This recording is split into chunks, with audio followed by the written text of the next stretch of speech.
ছোটবেলার কথাগুলো এইভাবে আমরা বাট করে তারপর ছোটবেলা খেলাধুলা করতাম। নাম্বার দিয়ে বাট করা হচ্ছে এক জিনিস, আর হাত জাগিয়ে ওঠা হয়েছে আর এক জিনিস। এইভাবে তিনজন তিনজন করতে করতে লাস্টে একজন চোর হবে।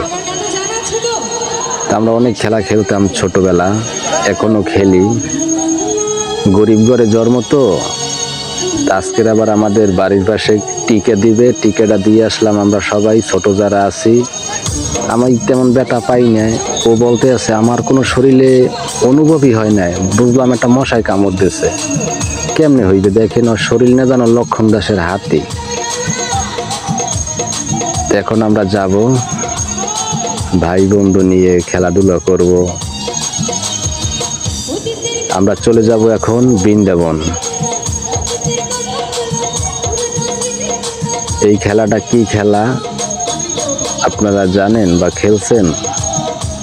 ও লাঠি নিয়ে আসলে আমাদেরকে ছোঁয়া দিতে পারলে আমরা চোর হব, আর যে গাছে না উঠতে পারবে সে কান ধরে গাছের নিচে বসে থাকবে।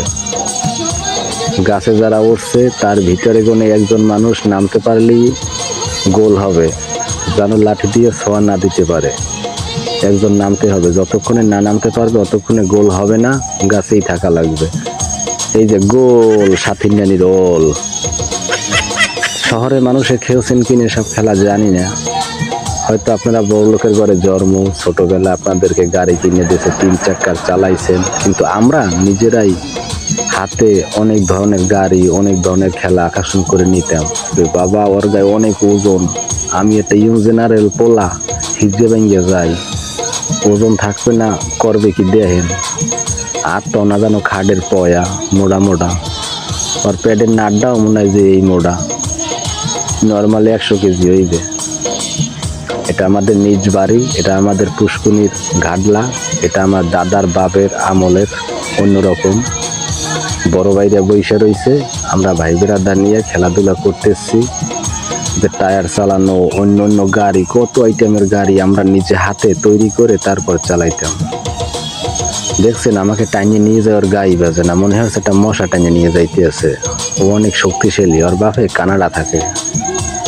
ও অনেক ভালো মনের মানুষ, ও মানুষকে হিংসা করে না, সবসময় হাসি মুখে থাকে। ওর নাম হয়েছে নিষাদ, সেইরেই মেরে বিষাদ। একটু খেলাধুলা না করলে হাত পা বয়লা মুরগির মতো হয়ে যায়, শহরের ছেলে মেয়েদের মতো। আমাদের তা সচেতন থাকা উচিত গ্রামের।